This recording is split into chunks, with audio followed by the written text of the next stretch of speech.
నమస్కారం, న్యూస్ వెర్షన్కు స్వాగతం. ముందుగా వార్తల్లోని ముఖ్యాంశాలు.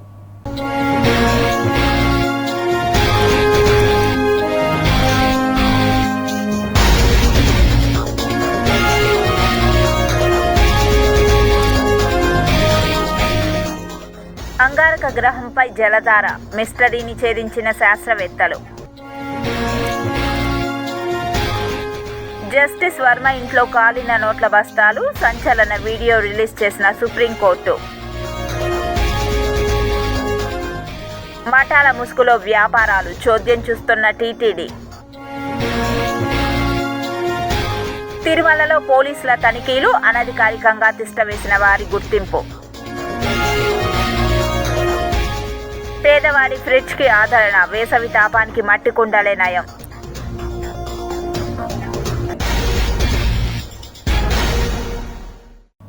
జస్టిస్ యశ్వంత్ వర్మ నివాసంలో కాలిపోయిన నగదుకు సంబంధించిన వీడియోను సుప్రీంకోర్టు విడుదల చేసింది. ఈ వీడియోను Delhi police commissioner, Delhi high court ప్రధాన న్యాయమూర్తికి అందజేశారు. సుప్రీంకోర్టు విడుదల చేసిన పత్రాల్లో ఢిల్లీ హైకోర్టు ప్రధాన న్యాయమూర్తి నివేదిక, జస్టిస్ వర్మ వివరణ, ఇతర సంబంధిత పత్రాలు ఉన్నాయి.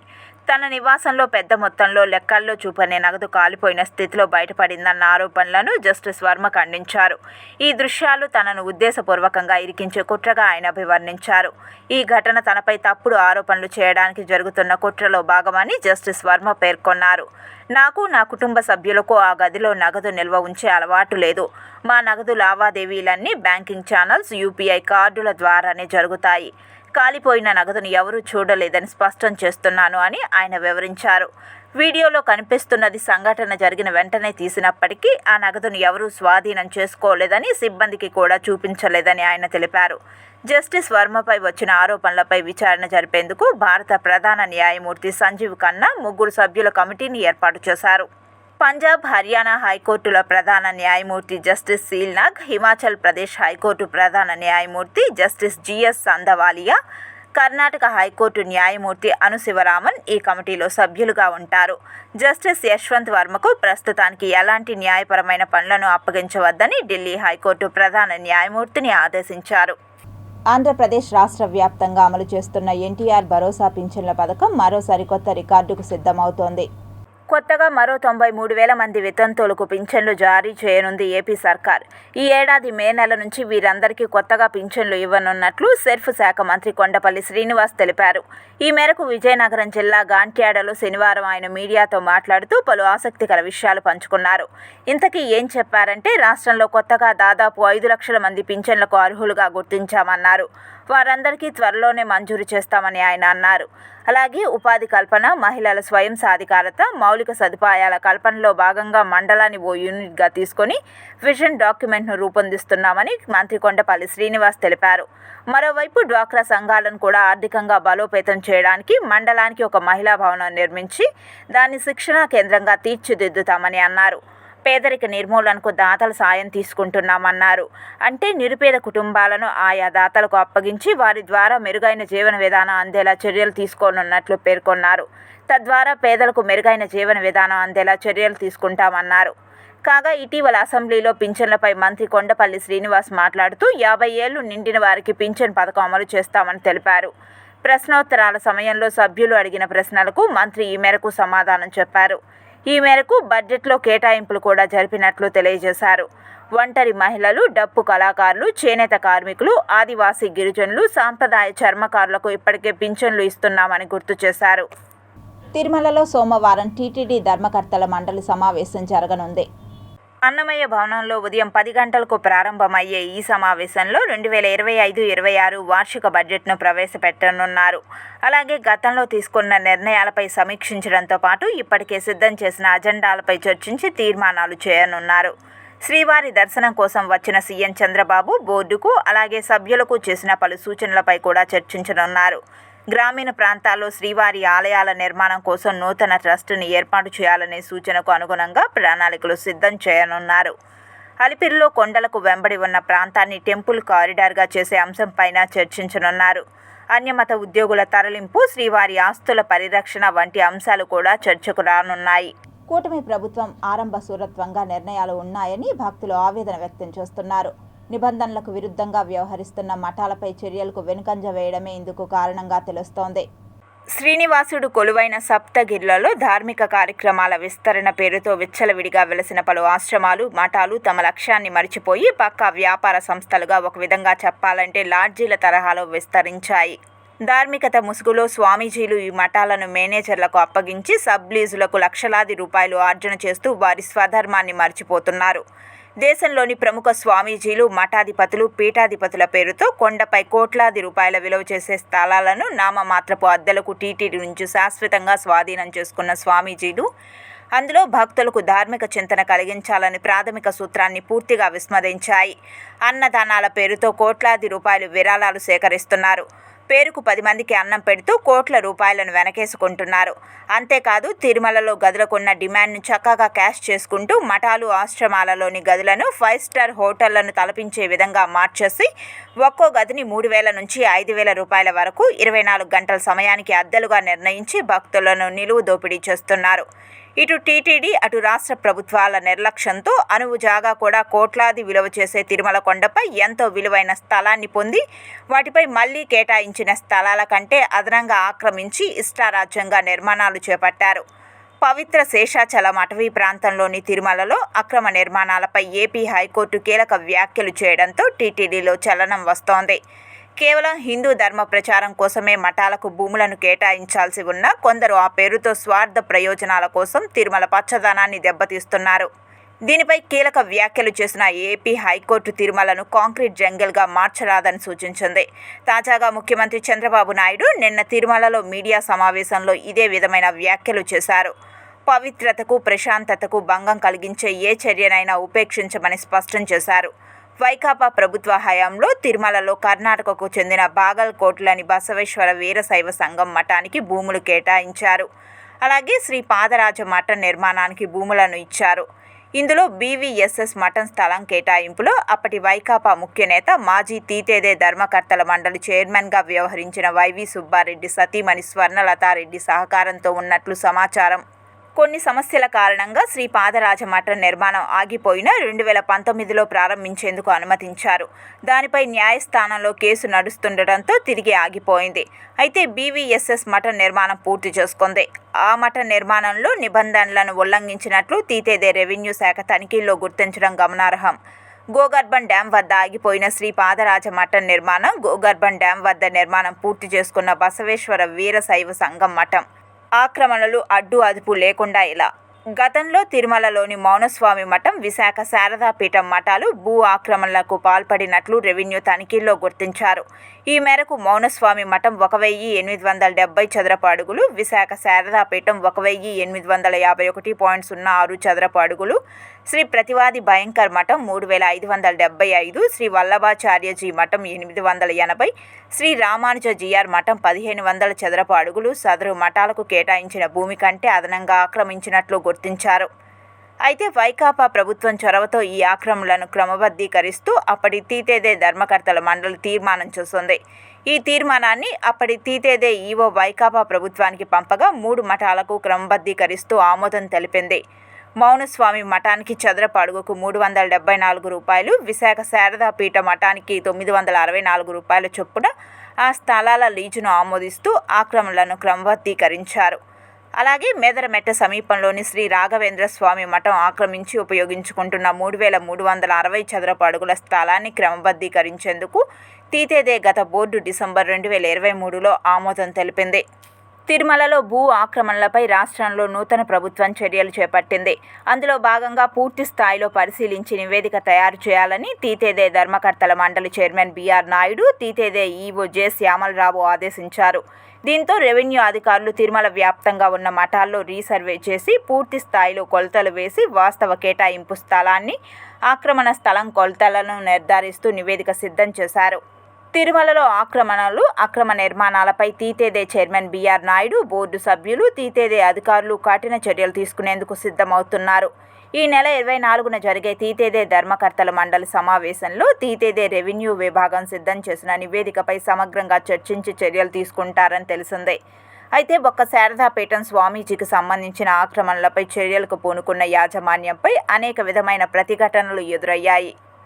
అసలు వాస్తవానికి స్వామీజీలు తిరుమల కొండపై ఏ ఒక్క మఠంలోనూ లేకుండా ఉన్నప్పటికీ వారికి చిన్న నొప్పి తగిలినా హిందూ ధర్మానికి ఏదో ప్రమాదం వాటిల్లిందనే విధంగా దుష్ప్రచారం చేస్తూ టీటీడీ యాజమాన్యంపై విమర్శలకు ఆందోళనలకు దిగుతారు. వీటి పర్యవసానం కూడా చాలా ఇబ్బందికరంగా ఉంటాయి. ఈ నేపథ్యంలో కొండపై మఠాలపై వాటి ఆక్రమణలపై టీటీడీ నిజంగా చర్యలు తీసుకునే సాహసం చేస్తుందా అన్నది ఇప్పుడు ప్రశ్నార్థకంగా మారింది. తిరుమల 4 మాడ వీధులు మాస్టర్ ప్లాన్ అమలు ప్రారంభించిన 35 ఏళ్ల క్రితం కొండపై ఉన్న మఠాల ఆశ్రమాల కేవలం 12 మాత్రమే.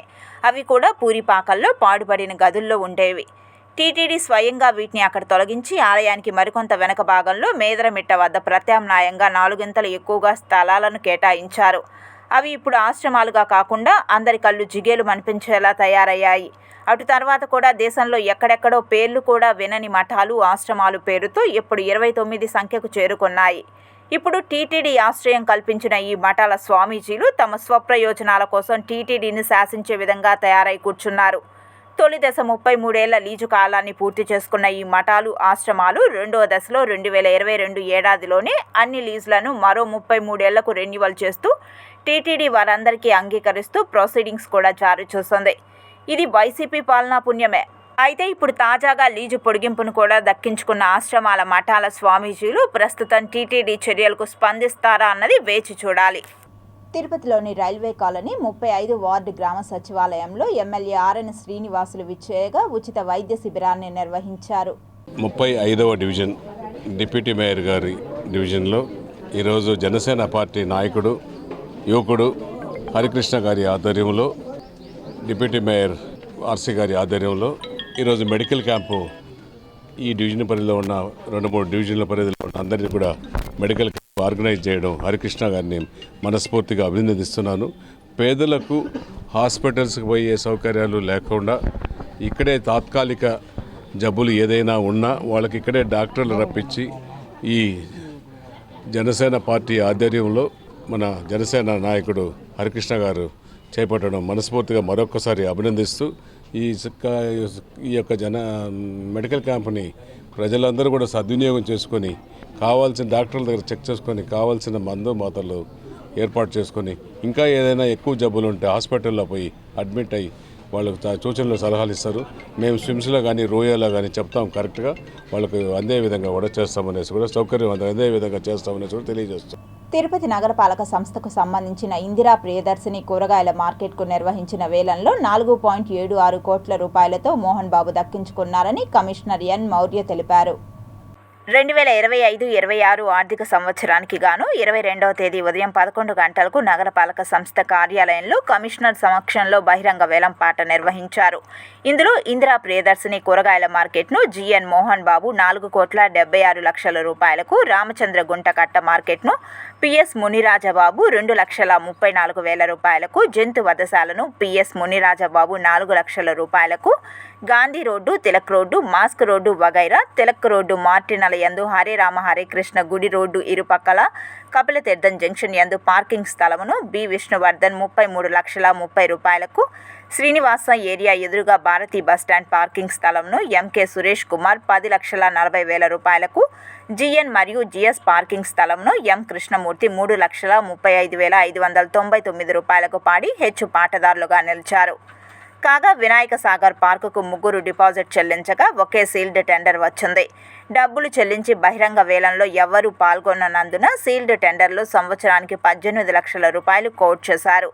నగరపాలక సంస్థ నిర్ణయించిన అద్దె కంటే తక్కువ కావడంతో వాయిదా వేశారు. వినాయక సాగర్ పార్కులో గేమ్ జోన్ను, బొంతాలమ్మ గుడి వద్ద నిర్మించిన షాపింగ్ కాంప్లెక్స్ 2వ అంతస్తు హాలుకు, స్పోర్ట్స్ కాంప్లెక్స్కు వేలంలో ఎవ్వరూ పాల్గొనలేదు.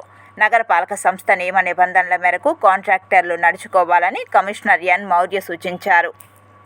పేదవాడి ఫ్రిడ్జ్ మట్టి కుండలు అందుబాటులోకి వచ్చాయి. ఆధునిక వంట పాత్రలు వాడడం ద్వారా రోగాలు ప్రజలను చుట్టుముడుతున్నాయనే భావనతో మరలా ప్రజలు మట్టి కుండల వైపు మొగ్గు చూపుతున్నారు.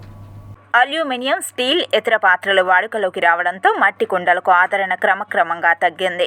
ఆధునిక వంట పాత్రల వాడకం ద్వారా రోగాలు ప్రజలను చుట్టుముడుతున్నాయనే భావనతో మరలా ప్రజలు మట్టి కుండల వైపు మళ్లుతున్నట్లు చర్చ సాగుతోంది.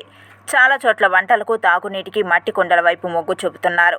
వేసవిలో మట్టి కుండలో నీళ్లు తాగడానికి ఎక్కువగా ప్రజలు ఇష్టపడుతున్న పరిస్థితులు ఉన్నాయి. ఫ్రిడ్జ్లు అధిక శాతం మందికి ఉన్నా ఫ్రిడ్జ్ నీరు తాగితే అనారోగ్యం బారిన పడతామని కుండ నీటిని ఆశ్రయిస్తున్నారు. కుండ నీరు వేసవ తాపాన్ని తీర్చడంతో పాటు శరీరానికి ఉపశమనం కల్పిస్తాయని నిపుణులు పేర్కొంటున్నారు. ప్రస్తుతం ఫిబ్రవరి మొదటి వారం నుంచి ఎండ తీవ్రత పెరగడంతో ప్రజలు కుండలను, కూజాలను, పాత్రలను ఆశ్రయిస్తున్నారు. చలివేంద్రాల్లో సైతం అత్యధికంగా మట్టి కుండలనే పెడుతున్నారు. ఈ కుండల్లో నీరు తాగితే దాహం తీరడంతో ఆల్కలిన్ లక్షణాలు నీటి pH స్థాయిలను సమతుల్యం చేస్తాయని పలువురు పేర్కొంటున్నారు. కుండ నీరు ఆరోగ్యానికి ఎంతో శ్రేష్టమని చెప్పవచ్చు. ఈ నీరు తాగడం వల్ల కడుపులో ఎలాంటి ఇబ్బందులు లేకుండా ఆరోగ్యాన్ని కల్పిస్తాయి. అదేవిధంగా ఖనిజాలు, లవణాలు కూడా అందుతాయి. మట్టి కుండల వల్ల కూడా అనేక ప్రయోజనాలు ఉన్నాయని చెప్పవచ్చు. తిరుపతిలోని పలు కూడళ్లలో పెద్ద ఎత్తున మట్టి కుండలను విక్రయిస్తున్నారు. జిల్లాలో నలుమూలల నుంచి వచ్చిన వారంతా కుండలను, కూజాలను, మట్టి పాత్రలను కొనుగోలు చేసి తీసుకెళ్తారు. ప్రస్తుతం బుక్కపోతతో పాటు ఎండలు మండిపోతుండటంతో అమ్మకాలు జోరుగా సాగుతున్నాయి. మట్టి కుండలు అంటేనే చల్లదనానికి మారిపోయారని చెప్పవచ్చు. ప్రస్తుతం పెద్ద కుండలు 120 రూపాయల నుంచి 200 రూపాయల వరకు కూడా విక్రయిస్తున్నారు. ఫ్రిడ్జ్లో అతి చల్లగా ఉన్న నీరు తాగితే ఆరోగ్యం దెబ్బతినే ప్రమాదం ఉంటుంది. దీనిని దృష్టిలో ఉంచుకొని ప్రస్తుతం తాము ఎక్కువగా మట్టి పాత్రలనే వాడుతున్నామని స్థానికులు తెలిపారు. ఈ వేసవి కాలంలో మనము పూర్వకాలంలో ఉండే మట్టి కుండల్లో నిల్వ చేసిన నీటిని తీసుకోవడం చాలా ఉత్తమం. ఎందుకంటే ఈ మట్టి కుండలో నీళ్ళు తాగడం వల్ల గొంతులో ఎటువంటి సమస్యలు రాదు, జీర్ణాశయంలో ఎటువంటి సమస్యలు రాదు. అదే కాకుండా పూర్తిగా దాహాన్ని తీసే గుణం మట్టి కుండలో నిల్వ ఉన్న నీళ్ళు తాగడం వల్ల మనకి ఎంతగానో దోహదపడుతుంది. ఈ మట్టి కుండలోని నీళ్ళు పదే ఎక్కువసార్లు తాగడం వల్ల మనలో నర్వ్ సిస్టంలో కూడా ఎటువంటి మార్పు లేకుండా మంచి యాక్టివ్గా ఉండేటట్టుగా దోహదం కలుగుతుంది. ఈ నీటి యొక్క గుణాన్ని ఎటువంటి విషయంలోనూ కోల్పోకుండా అది ప్యూరిఫై చేస్తుంది. నేచురల్ ప్యూరిఫైగా మట్టి కుండల్ని మనము చెప్పొచ్చు. వ్యాపారులకు ప్రభుత్వం ఇచ్చిన వెసులుబాటును సద్వినియోగం చేసుకోవాలని ప్రముఖ చార్టెడ్ అకౌంటెంట్ పల్గున కుమార్ వర్తక వ్యాపారులకు సూచించారు.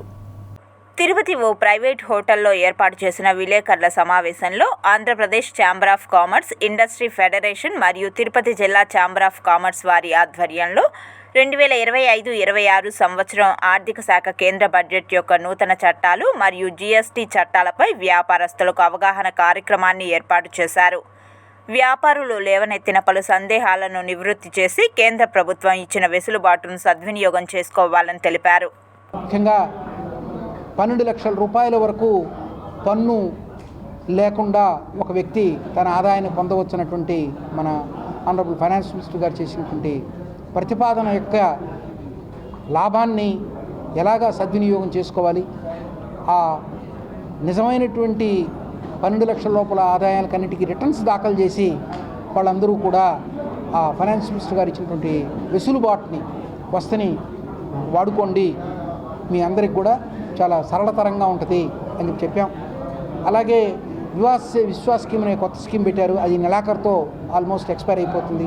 అందువల్ల ఆదాయ పన్ను చట్టంలో మీకు ఏదైనా పెండింగ్ వర్క్స్, పెండింగ్ నోటీసులు, పెండింగ్ అప్పీల్స్, పెండింగ్ ఇబ్బందులు ఉన్నట్టయితే అది ఆదాయ పన్ను చట్టంలో వచ్చినటువంటి విశ్వాస్ స్కీమ్ కానీ లేక GST చట్టంలో వచ్చినటువంటి 128 అమెండ్మెంట్ కానీ ఈ రెంటి వల్ల కూడా మీకు అందరికీ పాత అరియర్స్గా ఉన్నటువంటి ఏమైనా సమస్యలు ఉన్నట్టయితే వాటన్నింటినీ పెనాల్టీలు లేకుండా ట్యాక్స్ కడితే చాలు మేము మాఫీ చేస్తామని ప్రభుత్వం ముందుకు వచ్చినందుకు ఈ వారం రోజుల్లోనైనా కనీసం మేలుకొని వాటిని సరిచేసుకోండి అని చెప్పాం.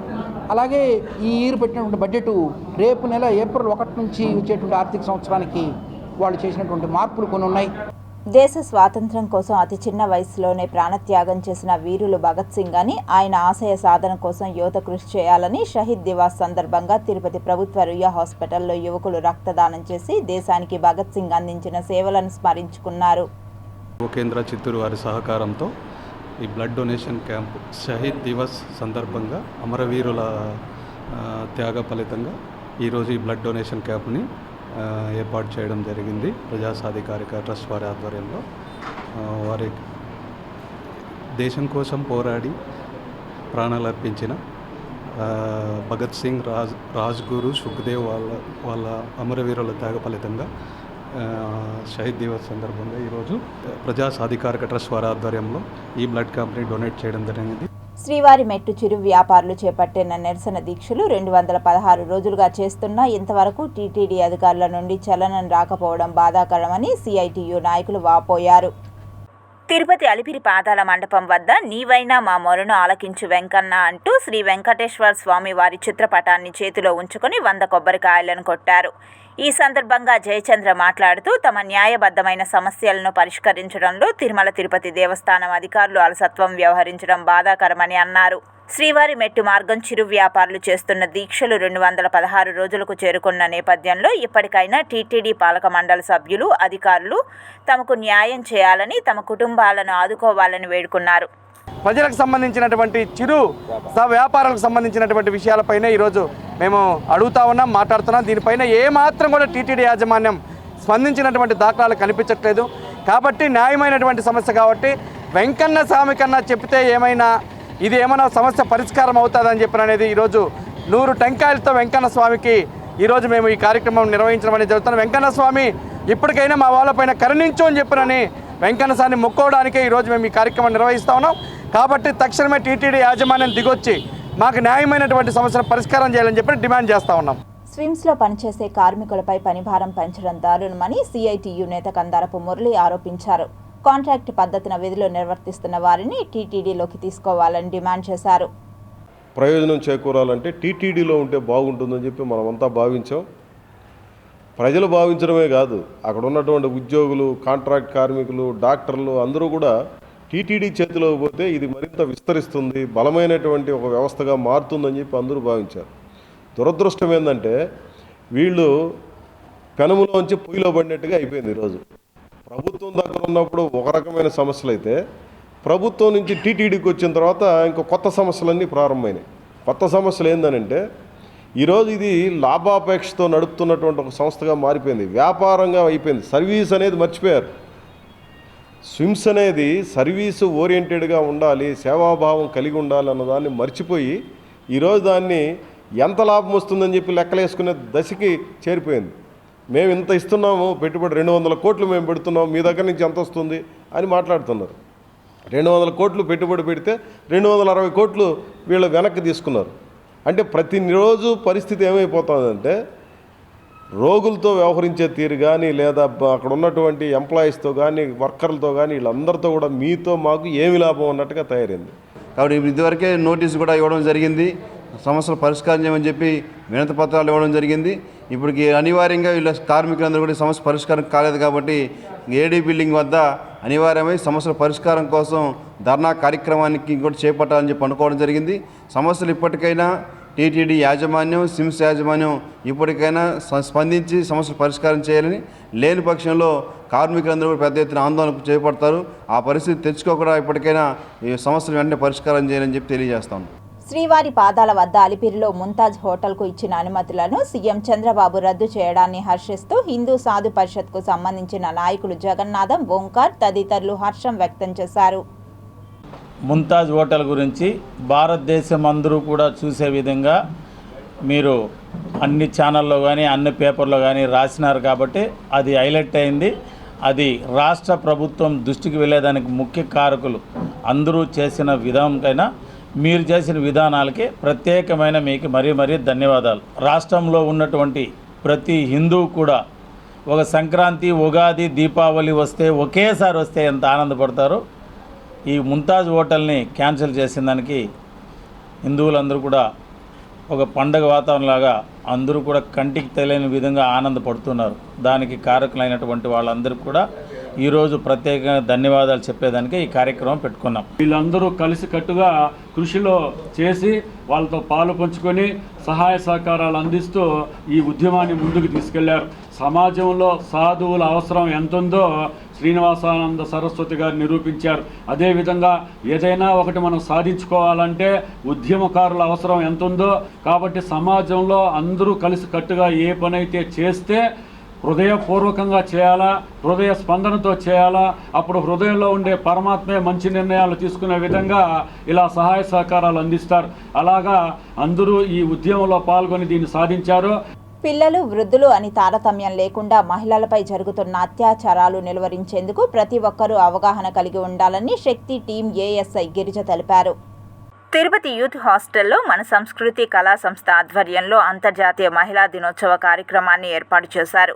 ఈ కార్యక్రమానికి మహిళా మనులు, కవులు, కళాకారులు, రచయితలు, గాయకులు, సమాజ సేవకులు విచ్చేసి కార్యక్రమాల్లో పాల్గొన్నారు. ఈ సందర్భంగా వారు మాట్లాడుతూ మహిళలు వంటింటికి పరిమితం కాకుండా అన్ని రంగాలలో నిష్ణాతులుగా రాణిస్తున్నారని, మహిళలు ఆర్థికంగా బలపడినప్పుడే సమాజంలో ఉన్నత స్థానంలో నిలవగలరని అన్నారు. మహిళలు ఎందులోనూ తక్కువ కాదని, సంకల్పం ఉంటే ఎందులోనైనా రాణించగలరని అన్నారు. ఆ 50 మందిని 50 మంది కాకపోతే 100 మంది కానీ ప్రతి ఒక్కరిని మనం గౌరవంగా చూసి వాళ్ళకి భోజనాల ఏర్పాట్లు, వాళ్ళకి ఇంకా మనం వీలైనంత వరకు ఒక చిన్న సాల్వలతో సన్మానించేద్దామనే ఆలోచనతో ఆ సారు ముందుకొచ్చారు. ఈ కార్యక్రమానికి మన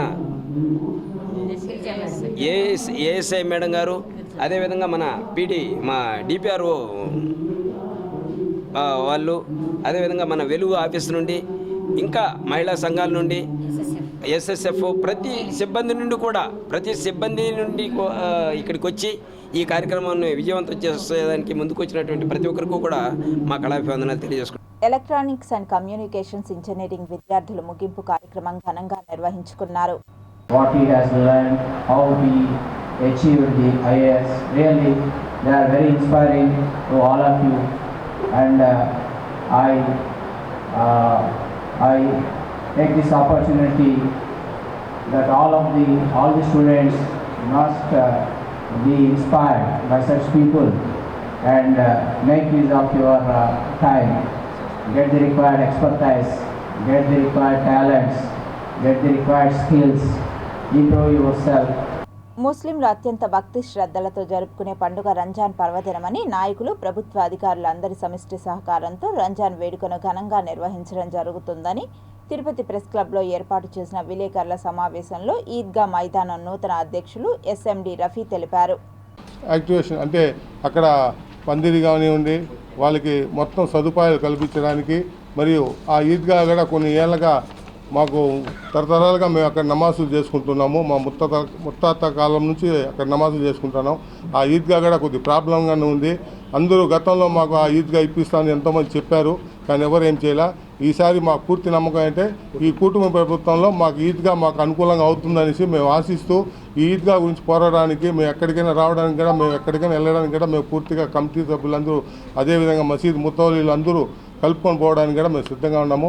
ఈ పదవి రావడానికి నాకు పూర్తిగా సహకరించిన తిరుపతి ఎమ్మెల్యే ఆర్ని శ్రీనివాస్ గారికి, MLA ex MLA Tirupati incharge, TDP incharge Sugunamma గారికి నాకు ధన్యవాదాలు తెలుపుకుంటాం. మగోలు మెచ్చే వస్త్రాలు కళాంజలి షోరూంలో ప్రత్యేక ఆఫర్లతో అందుబాటులో ఉన్నాయని తిరుపతి నగర వాసులు సద్వినియోగం చేసుకోవాలని నిర్వాహకులు కోరారు. తిరుపతి రేణుగుంట రోడ్డులోని కళాంజలి షోరూంలో ఉగాది పండుగను పురస్కరించుకొని మార్చి 15 నుంచి ఏప్రిల్ 30 వరకు ప్రత్యేక ఆఫర్లు అందుబాటులో ఉన్నాయని పేర్కొన్నారు. ముఖ్యంగా మహిళలను ఆకర్షించే కంచిపట్టు, ఉప్పాడ, ఆరణి, ఇక్కత్, బెనారస్, కోయంబత్తూర్, ధర్మవరం, వెంకటగిరి, గద్వాల్, అనేక రకాల పెళ్లి పట్టు చీరలు మరియు అన్ని రకాల ఫ్యాన్సీ చీరలు, ladies wear, kids wear, dress materials, అన్ని రకాల వేడుకలకు సంబంధించిన వస్త్రాలు అందుబాటులో ఉన్నాయని పేర్కొన్నారు. ముఖ్యంగా ఒకటి కొంటే మరొకటి ఆఫర్లు 20%, 30% మరియు 50% వరకు వివిధ రకాల ఆఫర్లను ఏప్రిల్ 30 వరకు కళాంజలి షోరూంలో అందుబాటులో ఉంటాయని తిరుపతి వస్త్ర ప్రేమికులందరూ షోరూంకు విచ్చేసి ఈ అవకాశాన్ని సద్వినియోగం చేసుకోవాలని తెలిపారు. పిల్లల్లో దాగి ఉన్న సృజనాత్మక శక్తిని వెలికితీసేందుకు విద్యతో పాటు క్రీడలు, సాంస్కృతిక కార్యక్రమాలు దోహదపడతాయని Sri Venkateswara children's high school correspondent Vasu పేర్కొన్నారు. తిరుపతి మహతి కళాక్షేత్రంలో శ్రీ వెంకటేశ్వర చిల్డ్రన్స్ హైస్కూల్ 48వ వార్షికోత్సవాన్ని పురస్కరించుకొని గ్రాడ్యుయేషన్ డేను వేడుకగా నిర్వహించారు. ఈ సందర్భంగా విద్యార్థులు వేసిన నృత్యాలు ఆహుతులను ఆకట్టుకున్నాయి. అంతకుముందు విద్యా సంవత్సరం పూర్తి చేసుకున్న ప్రైమరీ విద్యార్థులకు పట్టాలను అందజేసి వారిని అభినందించారు. పిల్లలను ఉద్దేశించి కరెస్పాండెంట్ వాసు మాట్లాడుతూ, ఒత్తిడితో కూడిన విద్యను కాకుండా మానసిక ఉల్లాసాన్ని పెంపొందించే విధంగా ఇటువంటి సాంస్కృతిక కార్యక్రమాలు పిల్లల మేధాశక్తి ఎదుగుదలకు ఉపయోగపడతాయని పేర్కొన్నారు. తమ విద్యా సంస్థలను ఆదరిస్తున్న తల్లిదండ్రులకు కృతజ్ఞతలు తెలిపారు. ఈరోజు మహతిలో Sri Venkateswara children's high school 48వ వార్షికోత్సవం ఘనంగా జరుగుతూ ఉంది. పిల్లలు చక్కగా వాళ్ళు ఎంజాయ్ చేస్తున్నారు. చదువుతో ఎప్పుడు స్ట్రెస్ ఫీల్ కాకుండా ఇలాంటి స్కూల్ డేలు జరగడం వల్ల వాళ్ళకి ఎంతో మనోవికాసం వస్తుంది. ప్లస్ వాళ్ళు ఇతర పిల్లలతో కలిసి చేయడం వల్ల టీమ్ స్పిరిట్ కూడా ఎక్కువ వస్తుంది. దేశభక్తి, గురుభక్తి, దైవభక్తి ఇవన్నీ కూడా వాళ్ళకి వాళ్ళ ఈ నృత్య రూపకాల ద్వారా, ఈ డాన్సుల ద్వారా వాళ్ళు ఎంతో కూడా నేర్చుకుంటారు. ఇది చాలా సంబరంగా జరుపుకుంటున్న పండుగ. అంగారకుడిపై జలధార మిస్టరీని ఛేదించారు ఖగోళ శాస్త్రవేత్తలు. మార్స్పై జలం అసలు ఎప్పుడు ఉండేది, ఏ పరిమాణంలో ఉండేది, అందులో జీవజాలం ఏమైనా పుట్టిందా, మనుగడ సాధించిందా, ఈ విషయాలపై శాస్త్రవేత్తలకు అవగాహన, అంచనాలు ఉన్నప్పటికీ ఖచ్చితంగా చెప్పే పరిస్థితి ఒకప్పుడు ఉండేది కాదు. కానీ 2024 నుంచి దీనికి సమాధానం దొరికిందంటున్నారు నిపుణులు. చైనా అంతరిక్ష పరిశోధన సంస్థ అంగారకుడి పైకి పంపిన జురాంగ్ అనే పేరుగల రోవర్, అక్కడి నుంచి పంపిన ఛాయాచిత్రాలు, పరిశోధనల సమాచారమే ఇందుకు నిదర్శనం అంటున్నారు. జురాంగ్ ప్రకారం అక్కడ ఒకప్పుడు మహాసముద్రం ఉండేది. 450 కోట్ల సంవత్సరాల క్రితం కొన్ని రకాల జీవులు కూడా ఉండేవని, దానివల్ల తీర ప్రాంత అవక్షేపాలు, బీచ్లు కూడా ఏర్పడ్డాయి. కానీ తర్వాత అవి కనుమరుగైపోయాయి. దీంతో పాటు ఆక్సిజన్ ఆనవాళ్లు కూడా చెదిరిపోయాయి. ప్రస్తుతం అక్కడి వాయువులో హైడ్రోజన్, కార్బన్ మోనాక్సైడ్, హీలియం వంటి జీవజాల మనుగడకు ఉపయోగం లేని వాయువులే ఎక్కువగా ఉన్నాయి. పైగా గురుత్వాకర్షణ శక్తి కూడా లేదు. దీంతో అంగారకుడిపై జీవజాల మనుగడ సాధ్యం కాదంటున్నారు శాస్త్రవేత్తలు. భవిష్యత్ పరిణామాల్లో ఏదైనా పెనుమార్పు జరిగితే 450 కోట్ల సంవత్సరాల నాటి వాతావరణ పరిస్థితులు అక్కడ పునరావృతమైతే జీవజాలం మనుగడకు ఛాన్స్ ఉంటుంది. కానీ అలా జరుగుతుందా? దీనిపై మరిన్ని పరిశోధనలు అవసరం అంటున్నారు అంతరిక్ష పరిశోధకులు. వార్తలు ముగించే ముందు ముఖ్యాంశాలు మరోసారి.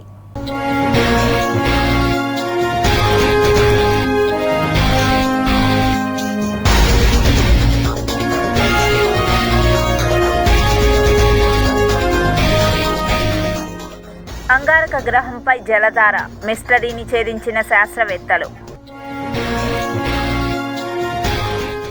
జస్టిస్ వర్మ ఇంట్లో కాలిన నోట్ల బస్తాలు, సంచలన వీడియో రిలీజ్ చేసిన సుప్రీంకోర్టు. మఠాల ముసుగులో వ్యాపారాలు, చోద్యం చూస్తున్న టీటీడీ. తిరుమలలో పోలీసుల తనిఖీలు, అనధికారికంగా తిష్టవేసిన వారి గుర్తింపు. పేదవాడి ఫ్రిడ్జ్కి ఆదరణ, వేసవి తాపానికి మట్టి కుండలే నయం.